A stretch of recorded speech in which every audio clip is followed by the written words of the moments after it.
What is your American dream?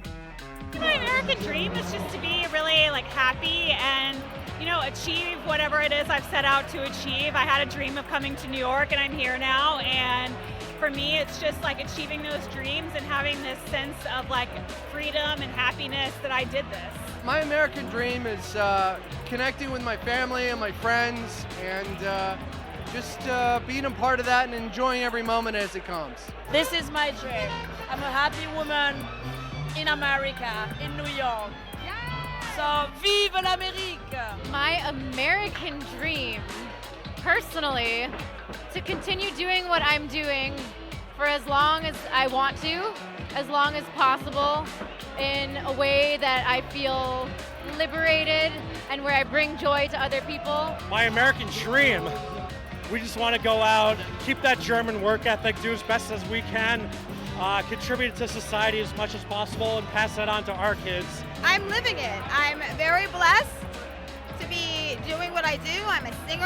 I have my own record. I have my music out. I feel very blessed to be here on the East River playing with this great band and living my dream.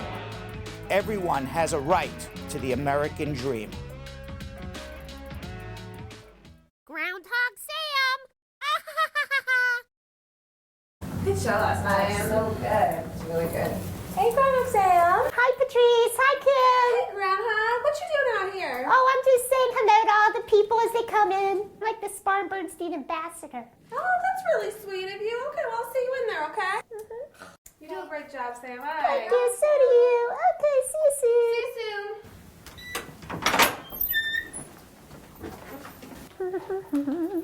That's a nice shirt you got. Thanks. Yeah. Hendrix is lit.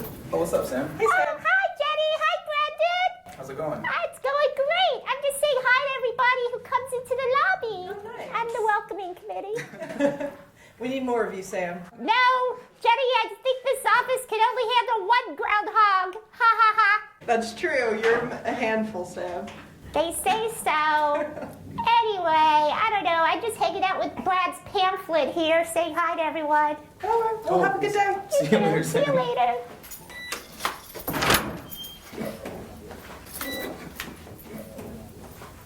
Man, everybody has a key card but me. I mean, come on, I've been here over a year now, and I always have to just sneak in through a closing door, or else I have to try to smush my way underneath the door, and that can give me a headache. I think it's high time I try to get myself a key card. Then I would feel very, very, very official. I'm gonna go scout this out. Yeah, Brad, why haven't I gotten a key card yet? You're a groundhog. All right, let's go. Yeah, I mean, I really, really feel like I should be getting a key card, too. What is this? It's a key card. It's an abandoned key card. It's got my name all over it. Oh, my goodness.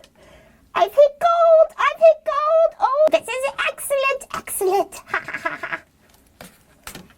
Okay, now that I've got a key card, this means I can come in and out of the control room whenever I want. I just gotta jump a little bit, but I can do it. Whee! I'm in! This is so much fun. I could do this all day. Oh, I feel like I have the power. Whee! Groundhog Sam, what are you doing? Oh, I'm just playing with my new key card. You're making so much noise. That beeping is very annoying. People are working. I forgot. Is that my key card? Well, possibly. But you know, Ashley, possession is 9/10 of the law. Oh, you're quoting law facts to me now? Let me have my key card back. I have it. Foiled again. Well, I guess I'm just going to have to go back to sneaking and closing doors then. Oh, the life of a lonely groundhog.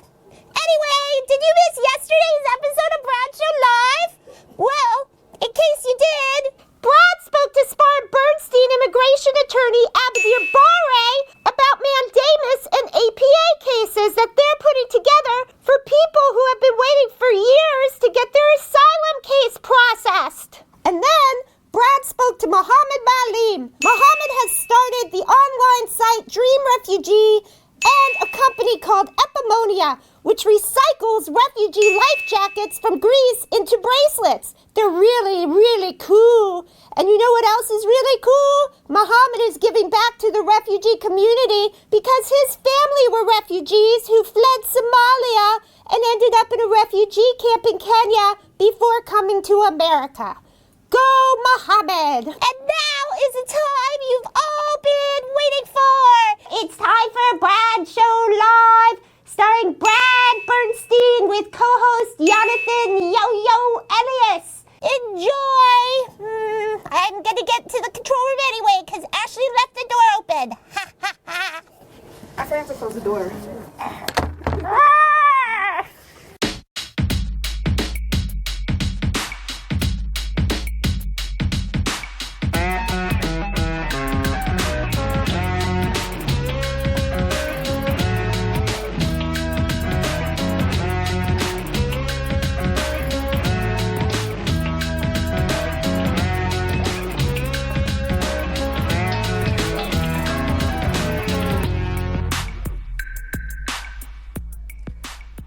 Welcome, everybody. Friday, April 12th, I believe, is today's date. Today is.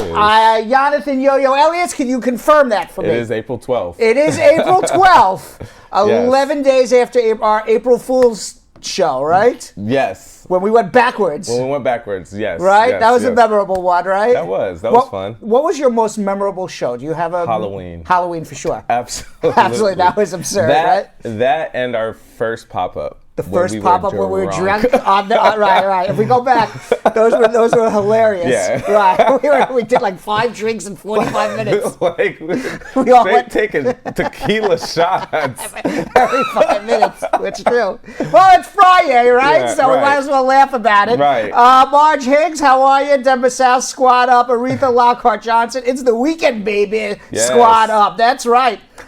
Jessica Kalimi Joel says, squad up, my loves. Jeff Bosey says, hello, fam, one and all. He always has the same comment when he says hello, right? Really? Yeah, always says the same thing. Hello, fam, one and all. It's cool. Consistency. It's cool. Consistent. Yeah. Fitz Cumberbatch, happy Friday. Carol Anderson, the Tiger, hello. Who else we have here? Tamika Nelson, hey, y'all. Hey, y'all. Hey, y'all. Lisa Bling Rose. Hi, Uncle Brad. Up and running. Squad up. Carol Anderson, the Tiger, saying hello. First Lady Hewitt, squad up. And who else we have here? Jeff Bosey saying that the talking pamphlet was gold. That was gold. That was out of nowhere.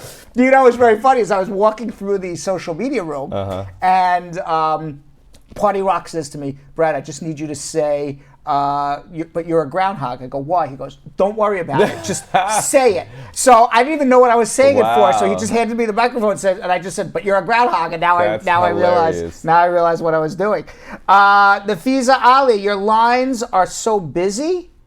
What do you mean our lines are so busy? We have open lines right now. You can call 1-800-529-5465. I promise you, yes, we have 4 open lines still. People have been on hold already 15 minutes to ask questions. I'm going to help you out. The collar. Excuse me. Look at it. Excuse me while I stop the show. Yes, before they call you out. Gotta help you out, man. Oh, look at that. Look at that. That's what I'm talking about. Woo! That brother fly. You already look like you're losing weight, brother. I haven't even gotten here yet. Just getting my shirt all set there. Nafiza Ali, you can give us a call. We have 3 open lines still. We're going to get to all your immigration calls in a few minutes. Who else we got here? Paulette Bryce Cameron. Was it that uncomfortable silence or no? No. No? That was good, right? Yeah, it was good. That was good, right? Was cool. I'm not uncomfortable. I could be silent for minutes and people will watch, right? You being silent is a little uncomfortable. Very uncomfortable, right? Cordella Douglas, squad up family. Cordella was texting me earlier today on Instagram. Oh, okay. Yeah, I told people you can speak to me directly on Instagram if you follow me, and if I know you, I'll respond. If I don't know you, I'm not going to respond. Okay. But if I know you, I'll respond. Right, and so you responded. I responded. Cordella will be the first to tell you, right? And we'll a little bit later we'll tell you all about our Instagrams, right? Yes. Jeff Bosey making me laugh. I love the Talking Brad pamphlet. That was gold. Who else we got here? CC Mitchell, how are you? And Patrona Collins says, squad up, hon. on YouTube. What's up with this YouTube? I don't believe YouTube. Says 5 people watching? Can't be. No. We have more people leaving comments I got than 19. Okay. Danny Contreras, hello. Mohammed Robson, hello. Carol Top Cat Tigress. Mohammed Robson with a question. We'll get to it in a few minutes. Ja Love. Ja Love's been missing the last couple days. Yeah, I haven't seen Ja Love. Yeah, it was consistent, and then we missed her. Ja Love is a woman or a man? You don't know. Say. We don't know. Ja Love, are you a man or a woman? We don't know. Doesn't really matter, but I just want to know whether I should call him or her. Right. Right? Back It Up Ricky says, Yeah. good evening, everybody. I know Back It Up Ricky is a man. DJ Killer Buzz I love says, that name. DJ Killer Buzz says, squat up, but not cursing today. No. Yesterday Yeah. was leaving some choice 'Cause curse he was words. excited. He was excited to Excitement. see us. That's right. So I lost. I got on the scale. Every day I'm going to be announcing, right? Announcing it. It's the Brad Challenge. Yes. Lose 10% of your body weight Okay. in 6 weeks. Let's put up the challenge video. Here it is. The Brad Challenge. Yeah. That's right. I started at 180 pounds. My goal is 162 pounds. I am 5'8". I was 180 pounds without the sweatband around my head. Okay. I took all my clothes off, even my underwear. Oh my I was goodness. like, I want to be as light as possible Right. when When you I'm going to actually- announce how heavy I am. So completely with no clothes on, dripping wet, 180 pounds. 180. Today, I lost a pound already in 24 hours. Really? Yeah, so I look a little svelter? Yeah. I am, right? Yeah. So I lost 1 pound. I'm at 179 this morning. And I'm going to get to 100. Thank you very much. Congratulations. So I'm 179 today, and I will be down to 100. I guarantee you that I do it in less than 6 weeks. Good. I think I may. I would love that. I think I may. That's Now, good. today, I went to the doctor because I told you I fell. Right. By the way, before I tell you about the doctor, I want to discuss our Brad Challenge participants. Oh. We have participants. Woo! Angela Barrett is taking part in the Brad Challenge. Sisha Mitchell taking part in the Brad Challenge. Okay. Tanisha Walker taking part. Kennedy Roy. Yeah. Jessica Leamy, Princess Black, Rococo Chocolat. Who is this? We have pictures already. These aren't them. These are not them? No, How do we know they're not them? Maybe that's Rococo Chocolat already. It's not them. It's not them. Maybe that's Tanisha Walker putting And like who is showing that? pictures of her salad. I don't know.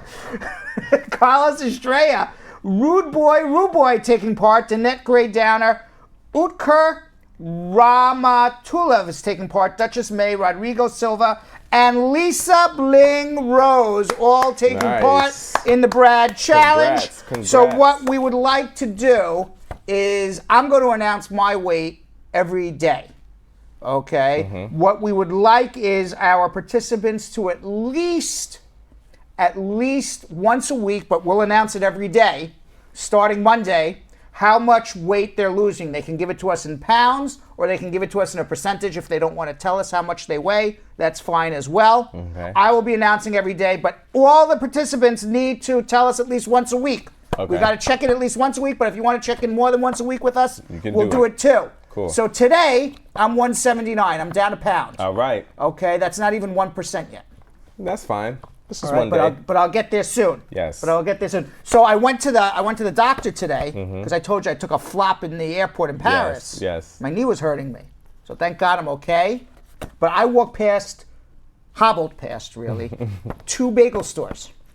Now, if this was Thursday before I started the Brad Challenge, I would have been straight in that bagel store. Yeah. Oh yeah. Of course. That's right. What kind of bagel? I would generally get an everything bagel. Yes, an everything or a bagel. raisin bagel sometimes. Oh, fancy. And I would put some cream cheese and Yes. onions and cucumbers and some smoked salmon on it. Ooh, that sounds great. That is really good. And then I finish it off with a black and white cookie. That is why I am 180 pounds, Yo-Yo. So I walked right past those bagel stores and right to Chopped. Wow. And that's what I had for lunch today, Chopped. And I had the most important thing with salad is you can eat a salad, but if you're going to eat like a Caesar salad, you ruined it. You might as well go to Shake Shack. Yep. Okay? So what you got to do is you have to have it with like some either oil and vinegar. I did it red wine and vinegar, so it has a little more of a taste. Got you. And I did a chopped salad, and I put some shrimp in there as protein, and all vegetables and red wine and vinegar. How'd you feel? Like $1 million. Yeah. Like $1 million. Yeah. You know what? After 20 days, I feel I'm gonna get tired of having the carbs. You just gotta push yourself through those 20 days. Right? Absolutely. All right. So while I get ready to schmooze, Yo-Yo, and we have a lot of people on hold, so we got to go through Ja Love and Christy Consali are also part of the. Ja Love is a woman. Oh, it's Christy Consali. It's Christy Consali. I didn't know Ja Love was Christy Consali. That is news to me. Look at that. That is news to me. While we go to our schmooze in about 30 seconds, what I'd like Yonathan to do is tell everybody to please share. Yes. Okay? And if you're not going to share, okay, then nobody is going to get any immigration advice today. Yeah. Except the people watching right now.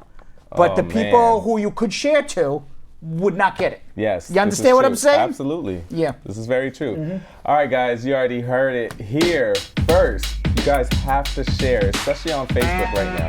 So share it to people's pages. You can share into groups, share into a private message. So like you can make a group in a private message and just post the link there as well. And you guys can also start a watch party. So when you start a watch party, you actually are watching our show on your page, and your followers and friends can actually comment there. And then you could also, like I say, come back to the Brad Squad and comment as well over there. And also interaction. We need some interaction because that helps with the algorithms and sending it out, okay? So you guys have to like, love, smiley face, wow face, sad face, mad face, whatever you're feeling. And also hit us up in the comments section. Talk to us, talk to each other. We love to hear what you guys have to think, or what you guys think about what we're saying. All right, now for YouTube, of course, you guys have to share as well. And how you share is just a little arrow, just like Facebook. You could share that to people's pages as well. Because you could send it straight to your social media. But most importantly, we want you guys to share that in a WhatsApp group. All right. So I'm sure most of us have WhatsApp. So with that group, you could just just put a bunch of people in one group and share it like that immediately. All right. And of course, interaction. We love that. Everybody watching on YouTube right now, press that thumbs up. All right, we need that thumbs up. It makes us feel better. It makes us know that we're doing something right, okay? And also, please subscribe so you can get notifications, all right? Next up, we have our next segment, Schmoozing with Brad. All right, here we go. And by the way, Jeff Bosey, good luck tonight at the comedy show out in Long Island. He put a post up earlier today, and he said, anybody with a pulse, we need 4 more people to come out to his comedy show. So I put in the comment, I have no pulse, sorry. Oh, you're so rude. I have a show to do. How can I go to his show if I'm doing a show? What time is it? I have no idea. Okay. But I wish him the best of luck anyway. Yes, good luck. All right, and it's too far for me. It's geographically undesirable to go out to Suffolk County. Yeah, that is. That's very geographically undesirable. Yeah. Any event, Trump says that he's going to start releasing. Trump is just doubling and tripling down on immigration. It's getting actually crazy now. It's like crazier by the moment. He says he's now going to release migrants who before were being released in border towns for asylum hearings. He's going to actually put them in planes and buses and bring them to sanctuary cities and drop them off here. Or maybe in New York City, maybe in San Francisco, maybe in other sanctuary cities. He said he was open to releasing migrants detained at the border into mostly Democratic sanctuary cities. In his tweet, he said, due to the fact that Democrats are unwilling to change our very dangerous immigration laws, we are indeed, as reported, giving strong consideration to placing illegal immigrants in sanctuary cities only. The radical left always seems to have an open borders, open arms policy, so this should make them very happy. I don't think the radical left is open borders. The radical left is fair humanitarian borders. And the fact that he's even considering using people as political pawns is just blows my mind. At some point, these people are human beings. They're not animals to be used as political pawns, to be put in shackles and put in a train. And it's not Nazi Germany in 1942 when they put people in shackles and trained them across the country somewhere. I mean, yes, in 1942 they were brought to a concentration camp and killed. I mean, nobody's killing people here, at least not on a mass systematic scale. Right. Like the Holocaust, but still, come on. Democratic lawmakers do not want open borders. This is the Democratic response. And favor improving border security, but they do not support many of Trump's border security proposals, such as building a wall along the southwestern border. Senator Edward Markey, Democratic in Massachusetts, a state with several sanctuary cities, criticized the proposal. In a tweet, he said Trump's plan to release immigrants into enemy cities as if they were some kind of contagion is reprehensible. Trump is obsessed with the border and sanctuary cities because he only wins by dividing people. And I think that basically sums it all up. Now, it's going to cost immigration a ton of money to ship people all over the country. Now, in a way, if you're a migrant who gets caught at the border and now gets shipped off to Massachusetts, maybe you would say, gee, thanks for the free plane ride.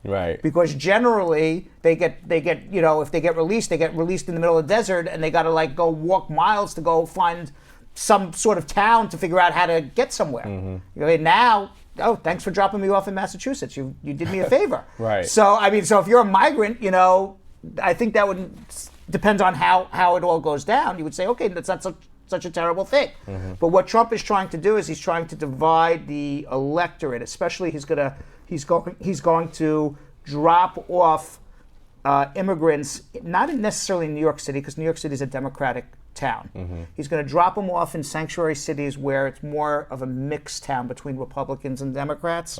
And perhaps that would force maybe some moderates to say, hey, all these people are coming into our town, and taking my jobs or whatever, and maybe push some of those sanctuary city towns more into Republicans. I don't know really what the end game is. I'm just taking this is taking, weird. ta- I taking guesses. want to know exactly what the end game is. Now, assuming that they do eventually drop them off, say in Massachusetts, their deportation hearings back in Texas.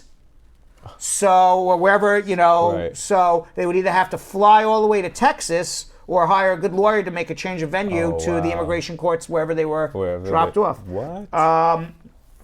Said the top immigration official at Homeland Security said the proposal to release migrants into sanctuary cities and move them from the border to these sanctuary cities would create an unnecessary operational burden, a huge cost on the Immigration and Customs Enforcement Agency. It's horrible. Yes. Meanwhile, Trump's new Attorney General, William Barr, is making some major moves on immigration policy as well. He is changing the way that the appeals system works.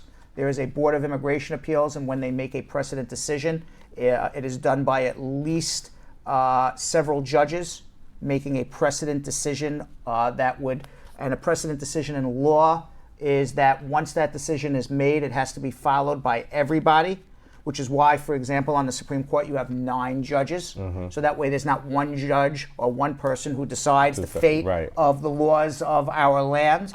But now to quote unquote streamline immigration policy, he's saying that every appeal is now going to be heard by one judge, even though there's 29 judges at the Board of Immigration Appeals, and each one of those individual judges can make their own precedent decisions, which have to be followed for the rest of eternity. Now, the problem with this is that it's going to lead to very, very unfair results. And it's also going to lead to results depending on which judge you actually get your case. Right. I mean, appeals judge. So the Trump administration bills this move as efficiency, but advocates for immigrants and attorneys who work in the system fear the efficiency tools can use to dramatically reshape immigration law to fit President Trump's political goals. Ultimately, what's going to happen is the Board of Immigration Appeals is going to be, all those decisions are going to be appealed into federal court, which is why we have a segment coming up, Abadir sues the federal government. Just what you're doing is by streamlining BIA appeals, basically you're clogging up federal courthouse. Now, the Board of Immigration Appeals, by the way, Board of Immigration Appeals, they're not independent judges, nor are the immigration judges independent. It's not an independent judiciary. Okay. They work at the pleasure of Donald Trump and William Barr. William Barr and Donald Trump can overturn any judge's decision. It's not independent of, the immigration judges and the Board of Immigration Appeals are all part of the Department of Homeland Security, which is overseen by William Barr and ultimately Donald Trump, versus a federal judge. When we always say that Abadir sues the government, you go into a federal judge that's an independent judiciary that Donald Trump doesn't control. Got you. So that's what's going on there. Meanwhile, the man was arrested outside of the White House today. He set himself on fire. What? Yeah. A man was arrested by the Secret Service after setting his clothes on fire outside the White House. A Secret Service spokesman told CNN that the Secret Service servicewoman tells me a man set his jacket on fire in front of the White House. He's being treated for injuries, no threat to the president. Apparently, Eric Trump is okay. No, it wasn't Eric Trump. He added that the fire set up a good amount of smoke that was visible from the White House North Lawn. Officers quickly scrambled to clear the pedestrians. What was that for, though? I don't know. Meanwhile, some good news, but let's temper our good news because it's never going to come into law as long as Donald Trump is president. But certainly for the Colorado, at least, the Colorado House has sent to Governor Jared Polis a bill increasing the number of locations where state residents who are in the country without status can seek driver's licenses. The bill would make the licenses available at 10 Department of Motor Vehicle offices as of July 2020. Colorado first issued the licenses in 2014. The program is funded by fees paid by applicants. Now the Colorado House passed this bill, and it's going to the governor in Colorado to sign. So this is the deal with driver's licenses from my perspective. Okay? It makes the roads unsafe when people can't get driver's licenses. Because if you are here out of status, you're going to ultimately end up driving anyway. And there is no licensing authority that ever determines whether or not you're even a good enough driver to be able to drive, number one. And number two, you're going to be driving without insurance. So when you run over Yo-Yo, God forbid, there's no insurance to cover your accidents. That was my issue. It really leads to unsafe roads, not providing driver's licenses to undocumented immigrants. And that unfortunately happened a lot in California. It happened to me and it happened to a lot of my friends. Yeah, because we have a lot of, undocumented people in California from Mexico. And I did get hit by someone. You did? And there was no insurance. They fled because they had no insurance. Right. And it makes for unsafe roads. Yeah. Okay? And driver's license, and really, the bottom line, the thing with government is, the government should be there to serve the people and make the people's lives better. Yes. I mean, if you put it in from 10 million feet up in the air, if you're looking down at the moon, you say, what is the purpose of the government? It's to make society better. If your government's not making society better, you got a bad government. Yes. Right? Yes. And I think right now we got a bad government. Absolutely. And, for example, even driver's licenses. They're saying we're not going to give driver's licenses because we don't want to reward people for living here undocumented. Or we don't want more people to come thinking that they can get a driver's license. But the driver's license is not what is getting people to come to America. Nobody is running away from Honduras and saying, boy, wait till I get to America, I'll get a driver's license, It's the most ridiculous thing I ever heard in my entire life. So all they're doing by this absurd thing of not giving undocumented immigrants driver's licenses is making us less safe. Yes, I agree. I wholeheartedly agree. Meanwhile, talking about absurd, Yo-Yo. Okay.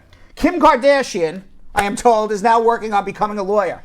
And if she does, I will offer her a correspondence job here on Brad Show Live. Oh, yeah? You think she'll take it? I don't know. You never know. You never know. In an interview with Vogue on Wednesday, Kim Kardashian admitted she hopes to become an attorney. She said she was inspired by her successful bid to free the 63-year-old Alice Marie Johnson from a life behind bars after a first-time nonviolent drug offense. Kardashian began a 4-year apprenticeship with a law firm in San Francisco last summer and plans to take the bar in 2022. In the United States, there are 4 states where you do not have to go to law school, and if you pass the bar exam, you can just be a lawyer. Like, for example, if people watch this show long enough, then maybe they could just take the bar exam. Right. But the states are California, Virginia, and Washington. That's 3. Well, I don't know what the 4th one is, but I know there's a 4, but I was only given 3. Okay. I forgot what the 4th one is. Look at that lawyer right there. Now, can you imagine this lawyer in court? Judge, come on. I feel so bad for this client.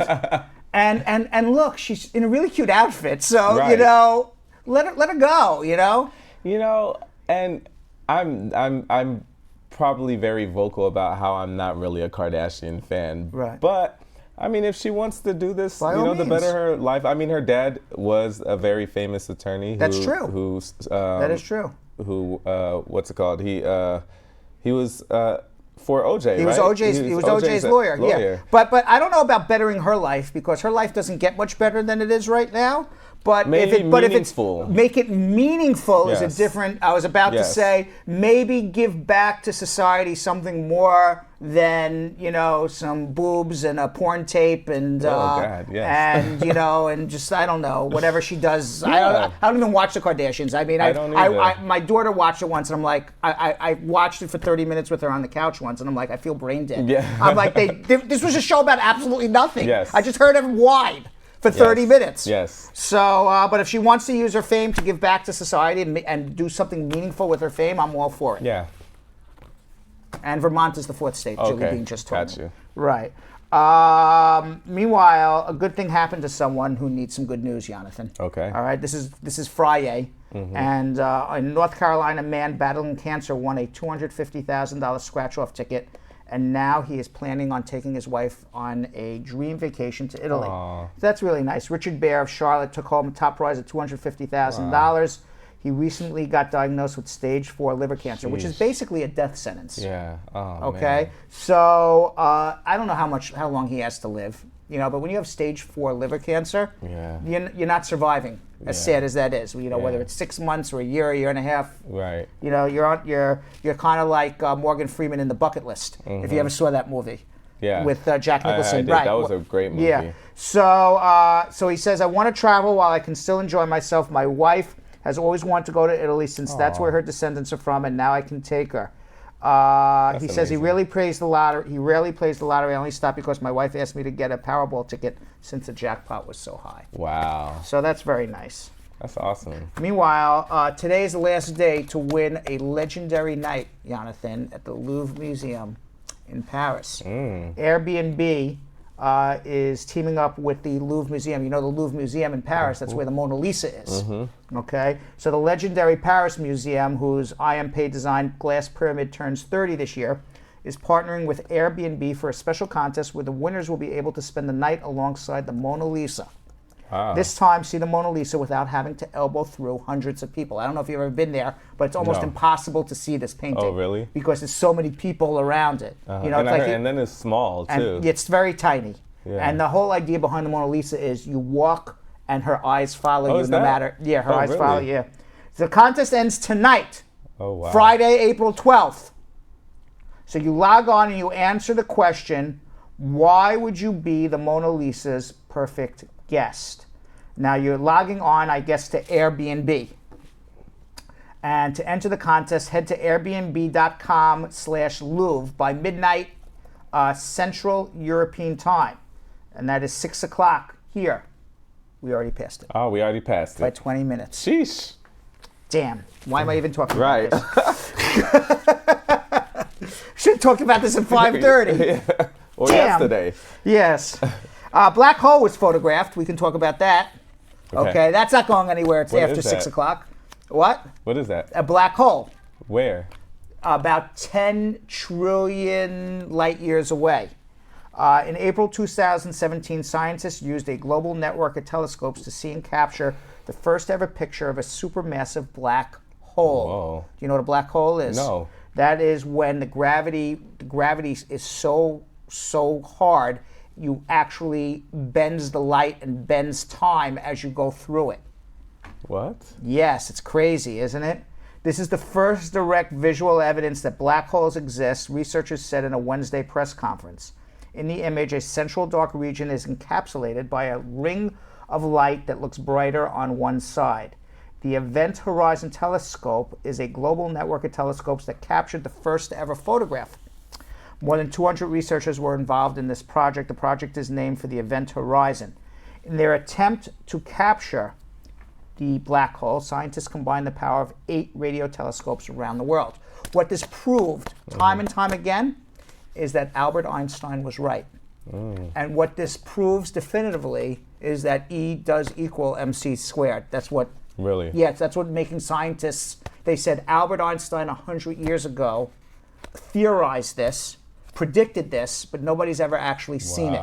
And now his theories 100 years later have been proven true. Because there were a few detractors in the world of physics that said Albert Einstein was a kook. Right. And now they say nobody can now doubt that. Yeah. So that is absolutely true. Jill says that to me. It is absolutely true. I read it. So what is a black hole? Jill wrote it out for me here. So maybe I didn't describe it properly. All right. Black holes are made up of huge amounts of matter squeezed into a small area, creating a massive gravitational field which draws in everything around it, including light. I think I said that. Yeah. They also have a way of superheating the material around them and warping space-time. It's exactly what I said. Material accumulates around black holes, is heated to billions of degrees, and reaches nearly the speed of light. So basically, when you go through a black hole, the theory is that you're time travel. So it's time travel because you are moving faster than light. So think about this, Yo-Yo. Let me blow your mind. Okay. Okay. If you're moving faster than light, okay, you're moving further away from light than light is hitting you. You're seeing things happening faster than light is getting to you. So you're actually going back in time. Or going back into the future. I'm not sure which way. Future, right? I don't know. I'm not as smart as Einstein, but it's one or the other. So but in other words, crazy. light, you're moving faster than light, so then therefore your light, if light's moving this, slower than you, you're moving further away from it. Yeah. You're seeing things at a different perspective, either in the future or the past. I forgot. That's crazy. Yeah. Somebody on the Brad Squad knows. I'm sure. Jeff. Because they're smarter than me. I feel Jeff would probably know this. Yes. All right. So with that, ladies and gentlemen, we got to get to our immigration questions. It's already 6:20.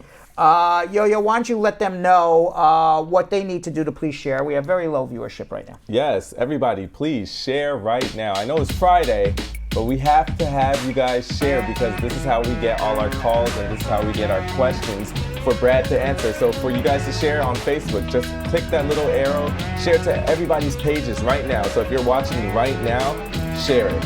All right, I want to see you share it right now. So I want to see the numbers go up as we're speaking, okay?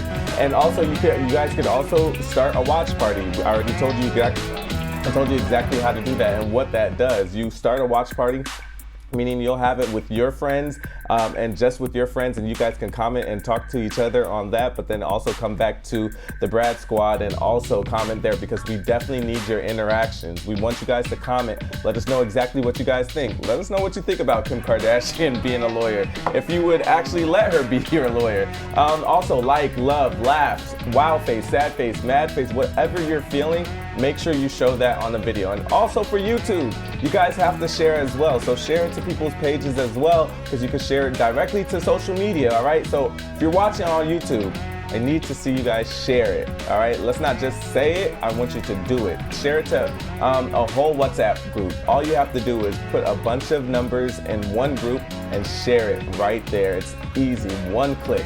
And also, we definitely want you guys to interact on YouTube as well, all right? And now we are going to the next segment where you call in and Brad answers your question. And something we like to call. I'm going to answer your questions. I'm going to answer your questions. By the way, I was just thinking, Kim Kardashian would have to shut the cameras off. You know, like, excuse me, miss, isn't there something like attorney-client privilege? I mean, why are all these cameras following me into my consultation with you, right? This is true. I don't know if she would be willing to do that. Well, I mean, no. Phaedra Parks is, if anybody watches Real Housewives of Atlanta, she's an attorney as well, and she has some clients come in with the camera. Really? So, yeah. Interesting. So it makes sense. Well, if she can It'll do work. it, maybe we should do it here. We should just have a reality show here. You can. I mean, I think it's just the client has to, give you permission. Agree. Yeah. Jilly? That might be good. She's yelling, I'm on it! I'm on it! She goes, that and 100 other things you're asking me to do all at the same time. All right, let's go to Mark in Long Island. Mark. Yeah, hello? Hey, what's up? I'm fine. I'm happy to get you finally. Then okay, what's going on? Lawyer Brad, I have a question for you. Yes. 2014, I applied for adjustment. I went to interview. They denied me. And the interview, the reason because the way I come in America, because it's about crew member. How did you come to the... Why did they deny you? Because the way I come... How did you come? How did you come to America? Crew member visa. Okay, so a crew member, you can't adjust as a crew member. Yeah, they said I could not adjust. Correct. But by the way, during the interview, the officer said to me, I got a kid in my country. I put in my paper when I filed for a visa. I said I never got any kids in my country because I got 4 kids in America. They all born in America. Right. Now I got a waiver approved. I will go to my country. Do you think that they're gonna give me problem for the same question? Yeah, I think. Well, first of all, you can't leave because then you're going to be. You've been, I assume, out of status for more than a year. You're going to get stuck for 10 years. So you need to do a provisional waiver first. If you leave without a provisional waiver, you're not coming back for a decade. Number 2, if the immigration officer says you put on an application that you have children in your country, and you said you didn't, there's evidence somewhere. And it's going to come up at the U.S. Embassy that you lied, whether or not it's true or not, or whether maybe somebody, maybe, a lot of times it's, like a travel agent gets you the visa, you didn't do it, and you don't know what the travel agent put on the application. But it always comes back to you. So I think definitely don't leave until you do a provisional waiver, which you're going to need a good lawyer to do. But number 2, we really got to investigate what's on that visa application. Because I don't want you to get stuck after you do a provisional waiver for misrepresentation. All right, so hold on 1 second, Mark. You got all sorts of problems. Hold on 1 second. Let's go to, he needs a consultation. Lisa in Pensacola, Florida. Lisa. Hey. Hey, what's up? I'm good. I got a question. I filed my application to remove the conditions, and I got a receipt last month. But it's been a month now. How long would it take for me to get the biometric appointment? A biometric, you're going to get probably another month or 2, but it doesn't really matter. Your green card's extended either way, and it's going to take close to 2 years now to remove conditions. That's what it's taking. Okay, I'm planning to travel next month out of the country. If I get the appointment and I'm not here, it's okay to just go when I come back? Correct. Okay. All right, thank you. You're welcome. Mm-hmm. Let's go to Maggie in the United Kingdom. Maggie. Hello. How are you, Maggie? I'm doing fine. What's going on? Fabulous. What's happening? Are you in London? Yes, I am, yeah. Is it raining? No, it's not. Oh, no, good, because it's cold. Just cold. All right. It's always raining whenever I ever go to London. What's going on? Yeah. Right? I hear you. What happened is that my mom filed a I-130 for me about 8 years ago, right? Right. And I never got anything, no receipt number or anything like that by mail. How do you know she filed it then? Because we did it 8 years ago. So what I'm trying to say is that I never got a receipt number or anything like that. How do you know it was done? You put it in the mail? My mom did. Okay. And Yes. Okay, how did she pay for that? Did she pay by check, money order? I think money order, I think. Okay, so why 8 years later all of a sudden you decide to call us on a show and say, My mom filed for me 8 years ago. We have no evidence that she ever filed for me. What have you been doing these last 8 years to try to figure out what happened to that application? Yeah, I wasn't too sure, and I just did some research, and I found you, and I listened to you, and I decided to call you because last week, a friend of mine told me to call USCI. USCIS. Right, and she gave me the receipt number. I give her my mom information, my information, everything, and they give it to me, right? What'd they say? So now, So you do have a receipt number then. You said you have nothing. You have a receipt number. Right, I just got it last week. Okay. How did your friend give you a receipt number? I'm confused. No. She didn't give me a receipt number. She told me to call. Right? Okay, so your case is at the National Visa Center. Right. Fabulous. That means it was approved. Good. Wonderful. Yeah, it's approved since 2014. Wonderful. Right? Wonderful. So I got you with the NVC tonight, and they told me that my case is current since 2017. Right? How old are you? Over 21. It's not current since 2017. It's your mom's a resident. Yeah, that's what they told me. Well, I don't care what they told you. I'm telling you, it's not. Unless your mom filed for you on a different day than you're telling us. Because right now, is your mom? 1 second. Is your mom a resident or a citizen? Citizen. Citizen. Okay. Yeah. Right now, for unmarried, you're unmarried? Yes, I am. Okay, unmarried daughter over the age of 21 of a U.S. citizen, they're processing cases in December 1st, 2011. So if your mom filed for you in 2000, right. So if your mom filed for you in 2014, the case is not current. Maybe your case is approved and at the National Visa Center, or maybe you have the priority date wrong. No. Okay, sorry, Brad. What happened is, right, my mom sent everything 2011, right? 2011? The NVC, yeah. So it got approved in 2014.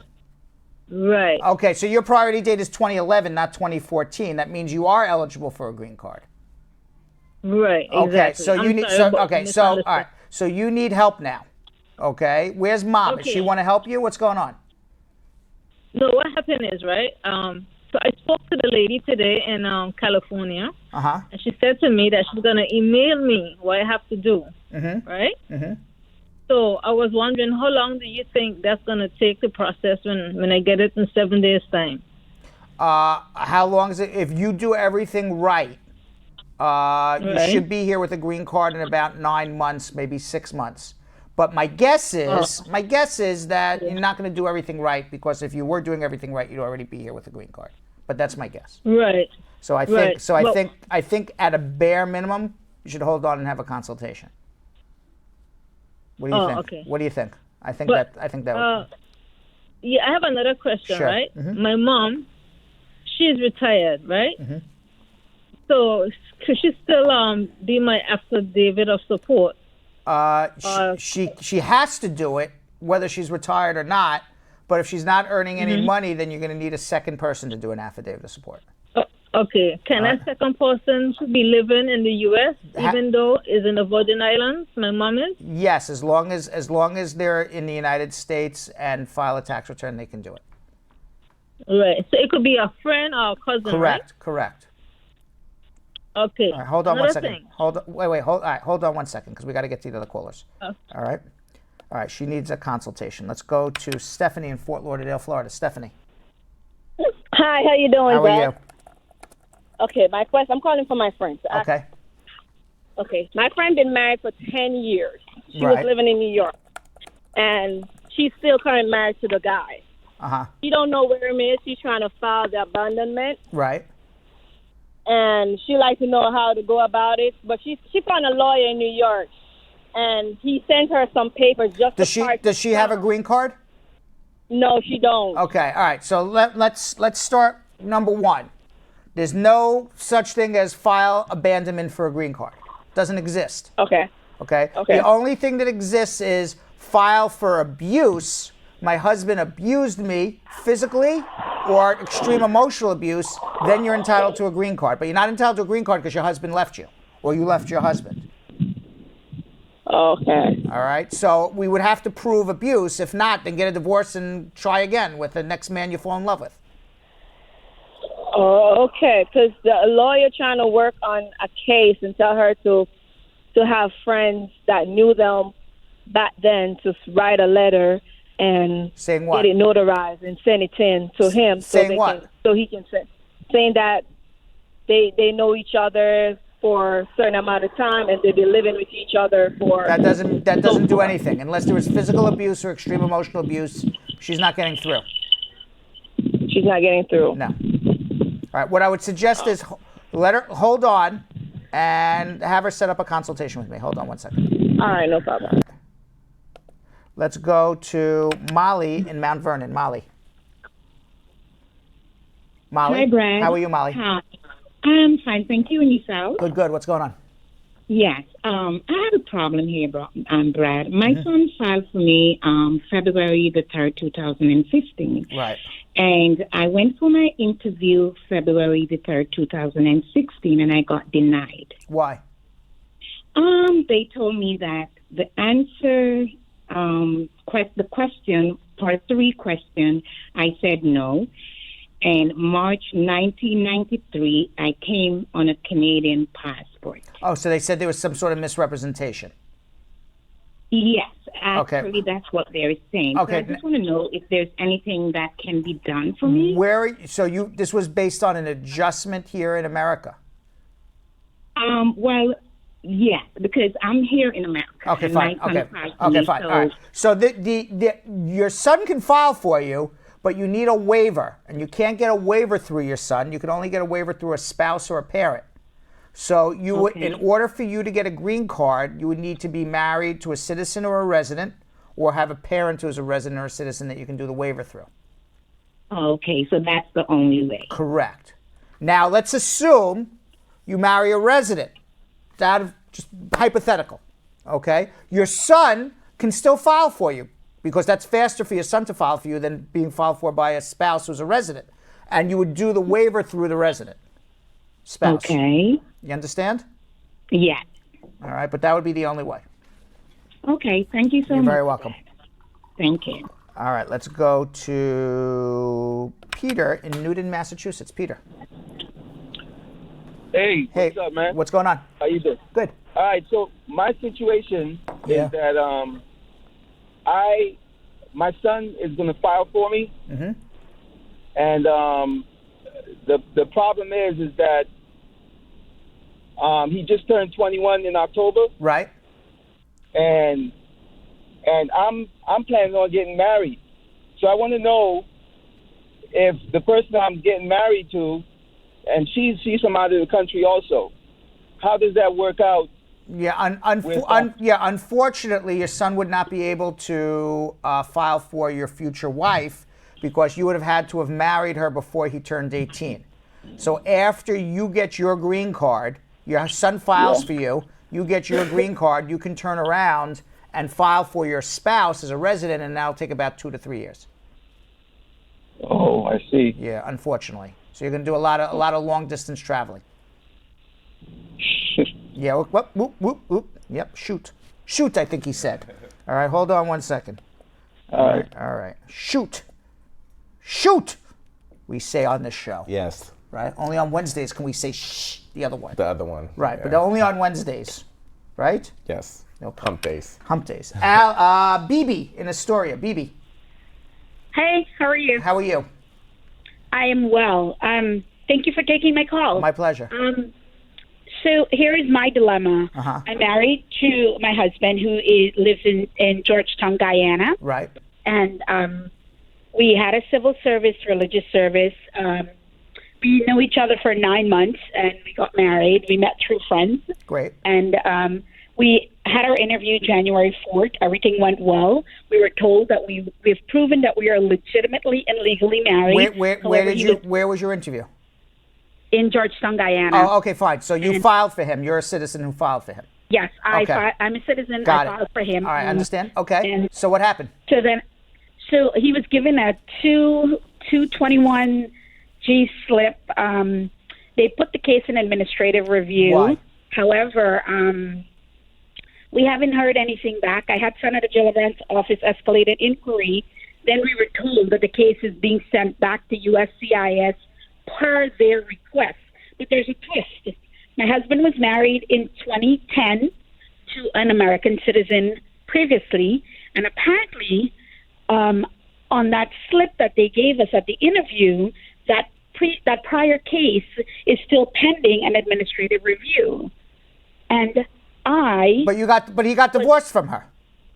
Absolutely. Now, that is my point. Now, the only reason why it could be being returned, the only thing they could say is that first marriage was a fraud.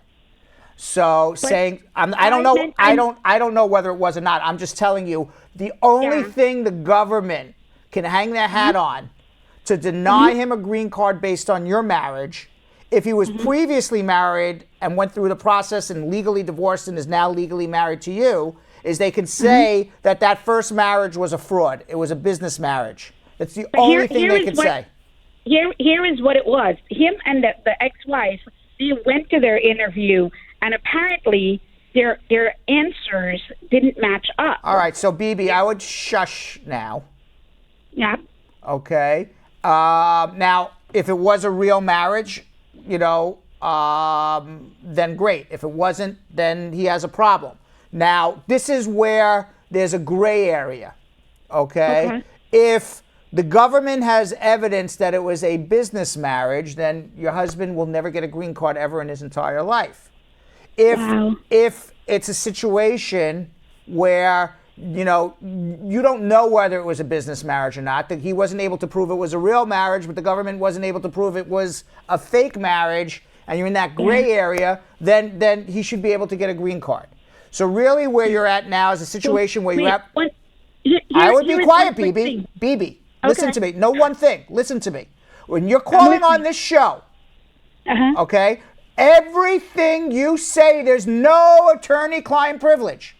Okay? That I know. Maybe someone from the government is watching. Probably will. Probably is. And saying, BB, the new wife, just said it was a business marriage. You didn't. No. But I don't want you to say anything. You understand? So what I would suggest you do in this situation for everybody is have a private consultation with me. Okay? I do have one set up. Great. I do have one set up for the 20th. Great. That's what we do. Hold on one second. All right? Now, that doesn't mean I'm going to help you fake a marriage. If it's a fake marriage, nothing I'm going to do. That's it. You're done. Okay? But I don't want you to say something that would jeopardize you nevertheless. All right. Let's go to Mohammed in Houston, Texas. Mohammed. Hello, Mr. Brad. How are you? I'm good. Everything is going well. What's I have going a on? question. I have a conditional residence with 2 years. Right. Based on my marriage with an American citizen. Great. Our marriage didn't work out, so it's end up with annulment. But why annulment? Why annulment? Based on her mental illness. When we went to the court. Well, that was really not a good move for you. I know. I tried to fight for the divorce, but I didn't get it. The judge say the marriage the court finds the marriage enter in a good phase, but according to the U.S. citizen, my wife, her mental illness, the annulment is going, the marriage is going to be voidable. Well, one second. Right, okay. It was her mental illness means that there was some sort of fraud. Okay, you get annulment based on not on mental illness, but on fraud that you didn't, that she was defrauded in some way. Okay, because she has she's depressed, doesn't mean she gets an annulment. All right. Now your problem is this, Mohammed. When you get an annulment, the judge said that marriage never happened. So if that marriage never happened, you have nothing to hang your hat on to remove the conditions of your permanent residence on a bona fide marriage that legally never happened. So if you go get a 2-year conditional green card, you fight that annulment tooth and nail. You need to get a divorce. Oh, okay. The problem is now that we want to come back together again. Well, then you would have to. Well, then you would have to remarry again. You would have to remarry again withdraw your I-751 if there's one pending, and refile a new adjustment. Yes, because yesterday I just got the. But why is she mentally? extension. Why was she mentally ill 3 years ago, but she's not mentally ill now? What happened? She took a happy pill? What'd she do? Exactly. I was trying to prove that she is not mental illness. But why did she do this to you in the first place? And how do you know she's not going to do it again? Because her mother, we was living in her mother house. Muhammad, this is ridiculous. This is the most ridiculous story I ever heard in my entire life. Let me just understand this correct. Let me understand this correct. You married a woman. You were living in her mother's house. You got your 2-year green card. She then went to make an annulment. She said she was mentally ill. She never wanted to marry you from day one. And now you're screwed with immigration, and all of a sudden now she takes a happy pill or whatever she did to now become no longer mentally ill, and now decides she's in love with you and wants to remarry you again? That's your story? Exactly. That's crazy, Muhammad. That's exactly what happened. That's absolutely crazy. Yo-Yo, I know. are you listening to this? All right, you guys need Dr. Phil, not Uncle Brad. I mean, you give great advice, though. But I'm glad you worked out. I don't know, Yes, Okay. yesterday I just got the extension letter with 18 months. All right, so but if you have an annulment, you have to withdraw it and refile a new adjustment based on a new marriage. Oh, okay. All right, you. By the way, you're going to need help. I'm not. Listen, maybe you need marriage counseling help. I'm saying immigration help. You're going to need. So, okay. Hold on one second. So, you need a consultation. Okay. Literally, hold on. Okay, and Jill, book him for Dr. Phil later. And Nicole in Atlanta, Georgia. Hi, Uncle Brad. How are you doing? What's going on? I'm good. I called yesterday, but I think I was short of some information from my mom. Mm-hmm. So I got that information from her now. Tell me what your question was again. I actually don't remember. The question, I know. Right. The question was, she's filing for her 3 kids, right? And she started filing from April 2013 when she was a green card holder. Now she's a citizen. Mm-hmm. And all she had received was the approval notice on October 2013. But she doesn't know what next step she should have taken. Well, she should have gotten something. Where are the kids? Jamaica. Okay, she should have gotten something from the National Visa Center with a KNG number. Did she ever get that? No. On the approval letter, does it say that it was forwarded to the National Visa Center, the approval? Yes. Okay, so the National Visa Center has the case. So what she needs to do is she needs to write the National Visa Center with a photocopy of the I-130 approval and submit a copy of her naturalization, and write, Dear National Visa Center, I'm the petitioner, here's my name, these are the kids, they're the beneficiary, here's their name, here's their case numbers attached, then whatever their case number would be, EAC if it was at the Vermont Service Center. Here's a copy of my naturalization certificate, it's also attached. Please upgrade the case to unmarried children of U.S. citizens, and please send me notice that you got all of this with my KNG number. Something like that. And they'll respond in about 6 weeks. So you're saying the KNG number, she should have got something with that on it. But if she doesn't have it, they still can track the case with the copy of the approval letter. But you're still dealing with the National Visa Center. Okay, so I think she had that with a KNG number on it. Great, so then she doesn't even need so then, here's the KNG number for my kids, and each kid has a different KNG number. And by the way, for people wondering, not everyone has a KNG number. KNG number is only for Jamaicans because it stands for Kingston, Jamaica. But if you're in a different country, it wouldn't be KNG. For example, if it was in the Philippines, I know Nicole, I just want everyone out there to know. Like, for example, if you're in the Philippines, your case number would start with Manila, MNL. Okay? Mm-hmm. Just as a, so any event, so you write immigration, same exact thing I just told you, except here's my KNG number. Okay. Okay? Okay. And if she still has a problem, go back and watch this again when we're done. And if she still has a problem after you've gone back and watched and still not sure, then have a consultation with us. I will. All right? Thank you. You're very welcome, Nicole. All right, let's go to Keisha in Queens. Keisha. Hi. How are you? I'm doing good. So my fiance, he's over 21. His father is a citizen, and he has been filing for him since 2011.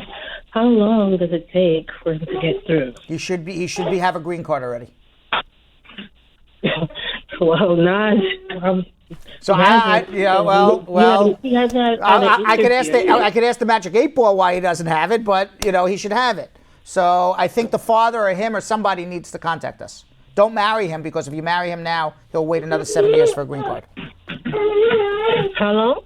Yeah, don't marry him, because if you marry him, he'll wait much longer for a green card. But someone needs to call me. I don't know why he doesn't have it. The Magic 8 Ball may know why, but Magic 8 Ball just takes guesses. Okay, I don't know, but he should have it. So someone needs to look into it. Hold on one second. Let's go to Maria in the Bronx. Maria. Hi. How are you? I'm good. My husband and I are in the process of submitting the paperwork to USCIS. With that being said, I still don't have an identification card bearing my married name, since I have yet to go through the motion, of getting my social EAD driver's license. When I went to have my medical evaluation last week, they said I cannot use my married name since I cannot present an ID bearing my new last name. All forms I have, though, bears my married name except the one in my medical evaluation. Don't worry about it. Oh, so that will not be an issue during biometrics and interview? Nope. Alrighty, that's all I need to know. Thank you. Enjoy your marriage, and that's not an issue. All right? Okay. I have another question. Yeah, sure. My husband just was laid off from the job, so I prepared affidavit of support. 2 co-sponsors. Will there be an issue? No, well, you only allowed 1, so pick the better one. Okay, I will. Right. Thank you very much, Brad. Okay. Bye. Let's go to Maria in Chicago. Maria. Hey, Brad, how are you? Good. What's going on? Yeah, I have 2 questions. The first question is, I put in a application to remove the condition on my 2 years card to get a 10 years card. And last month, that was last year, May 29th, and last month I got a mail that says I don't need to go for a fingerprint, and they are reviewing my case. Fine. And yesterday again, I got another email saying they are reviewing the case. So I don't know what to do. Nothing to do. They're reviewing your case. So you don't have a. Did you get a receipt notice? Yeah, I get this 18 months. The 18 okay, month so then extension. so you travel when you get on an airplane. You travel with your expired green card and that letter, and you add the 2 together. 1 + 1 together equals your travel document. You can go. So how long can I stay? No more than 6 months, because you're still a permanent resident. You can't stay out for more than 6 months. But I really wouldn't stay out for more than 8 weeks these days. Okay, can I stay? Oh, the second question.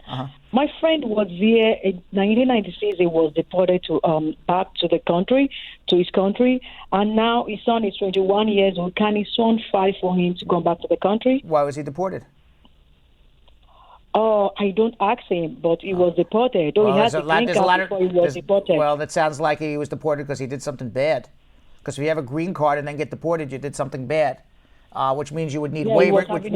Which means you would need waivers to come back, and it's hard to get waivers through his son. But we would have to find out why he got deported before I can tell you. Okay, thank you so much. You're very welcome. All right.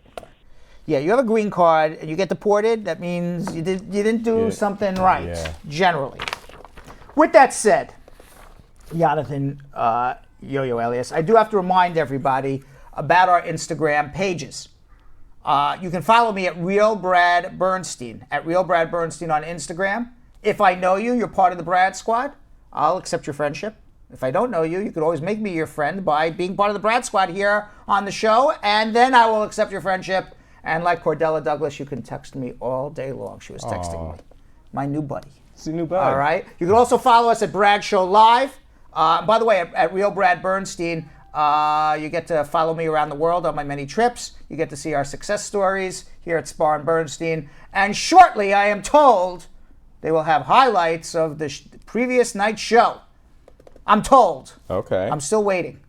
Okay. You can also follow us on at Brad Show Live, where you get to see highlights of the immigration questions that I answered on Instagram, as well as highlights and stories of all of our guests on our show. Yonathan Yo-Yo Elias, where do they find you? You guys can follow me on Instagram at Yonathan Elias TV. And see the life of Yonathan Ellis.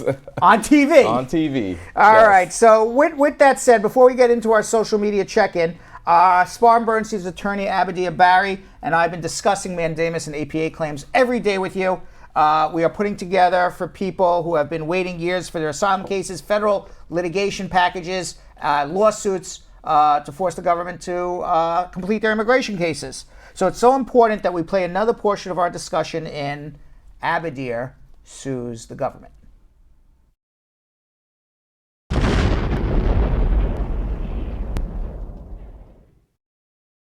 Now, one of the most important things you got to remember when you apply for asylum is that it has to be done within the first year you enter the United States of America. If you cannot file for asylum after you have been in the United States for more than 365 days, unless, of course, circumstances have changed. But the general rule is you got to file within the first year. And you have to be very specific with the changed circumstances. Oftentimes people will just say, oh, well, I can't go back home now because if I go back home, then they'll start persecuting you now. And that's not it. You have to have something outside that happens that creates a new persecution. Correct. Right? It can't just be, I left 20 years ago because I was being persecuted. I didn't file my asylum application then. If I go back, I'll still be persecuted. And you have to be credible about what you're saying. You just can't walk in and say, I'm gay. Yes. You know, you got to prove it. I had a case once where a man who was a Muslim man came from Iran. Okay. And after he came to the United States, he decided to convert to Christianity.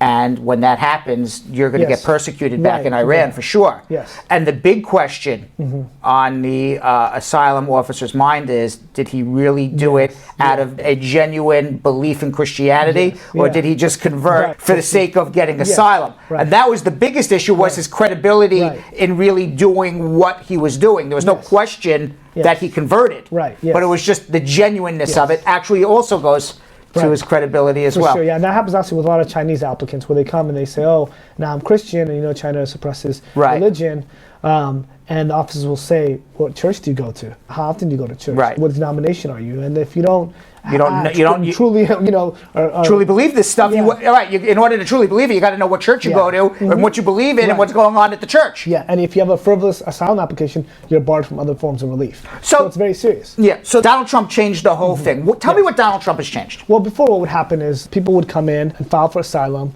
And there's two forms of filing. There's affirmative and defensive. Affirmative is when you come in, you file for your asylum, either at the border or within the United States within the first year, right? And then after you file your application, it goes to the immigration office, USCIS, and if it's approved, you get asylee status.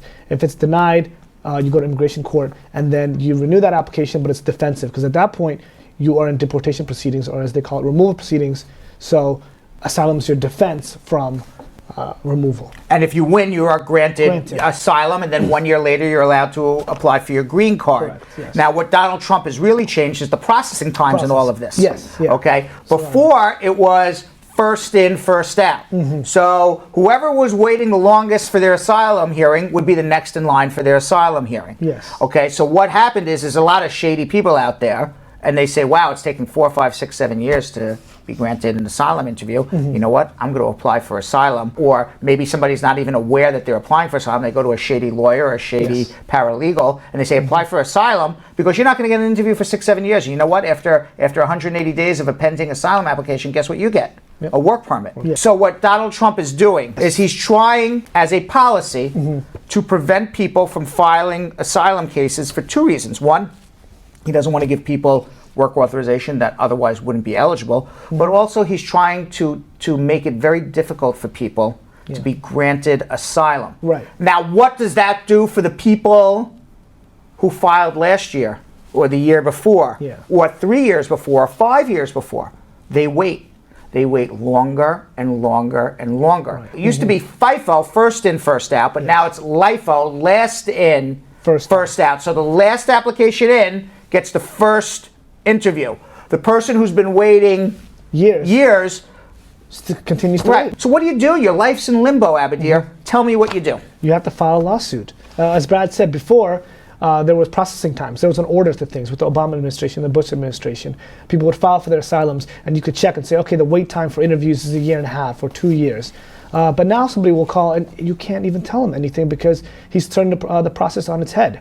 So the only thing you could do is file a lawsuit and challenge the regulation. Now, in our last episode of Abadir Sues the Government, we talked about pending I-130 visa petitions, people who have had visa petitions pending for a long time. Right. And you said file a mandamus, which is force the government to make a decision. Yes.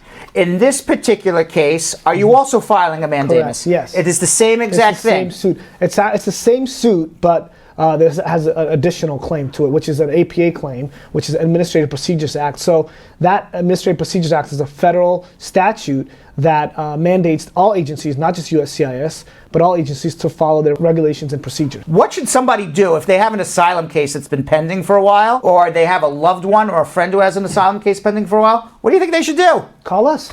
Call us. And we'll put together a lawsuit, and we'll get you your interview as soon as possible. All right. So the telephone number for Abadir at Sparm Bernstein is the same telephone number to call us on our Bradshaw Live show. 1-800-LAW-LINK. That's 1-800-529-5465. That's 1-800-529-5465. It's a number for law offices at Sparm Bernstein. It's also the number to call to get your questions answered for free right here on our show. Abadir, wonderful job as always. Thank you.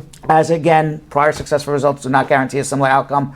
But right now, in the time of Donald Trump, especially now that there's no collusion, okay, you better have good lawyers on your side who are ready to go to bat for you. Right. And I'm sitting next to one right now.